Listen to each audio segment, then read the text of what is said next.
The largest school funding bill in Oregon's history, now one step closer to the governor's desk. A legislative committee approved a massive education bill that, if passed, would dedicate more than $11 million to the state school fund. This comes as Oregon schools see rising absenteeism and as student test scores and graduation rates remain among the poorest in the nation.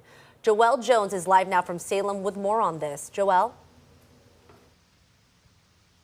Yes, Mia, this is really a pair of bills. The first, as you mentioned, proposes the largest K-12 budget the state has ever seen. The other moves to address accountability and increase the state's ability to ensure struggling districts are meeting performance marks.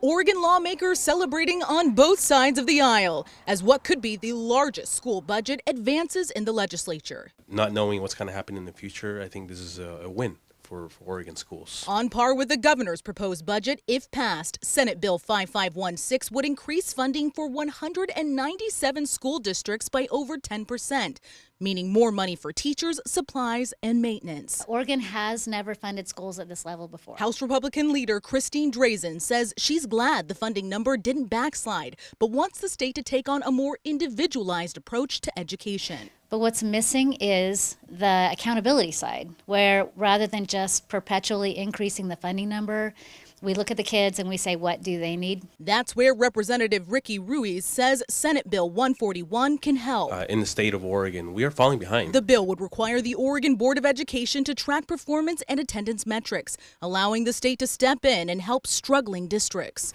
According to the Education Law Center, we ranked 18th in the nation when it comes to funding. But when it comes to results, we're near the bottom. So I think Senate Bill 141 will help figure out what pieces are we missing. Drazen says she's not a fan, worried the legislation could increase bureaucracy and allow the state to take over local schools. I don't think that's the answer. At the same time, we got to do something. We can't keep doing what we've been doing because it's not working. But some say the investment doesn't go far enough. President of the Oregon Education Association arguing it fails to address $700 million in chronic underfunding of special education services, stating in part, not only does the underfunding threaten the ability for districts around the state to operate, but it disproportionately harms our most vulnerable students. Now, you can read more of that statement at coin.com, but I think it's important to note this is still a huge undertaking. Both bills will have to be approved by the Joint Committee on Ways and Means before making their way through the Senate and the House. So with still a month left in this session, we'll see if lawmakers can pass these bills before the bell rings. Reporting live in Salem, I'm Joelle Jones, KOIN 6 News.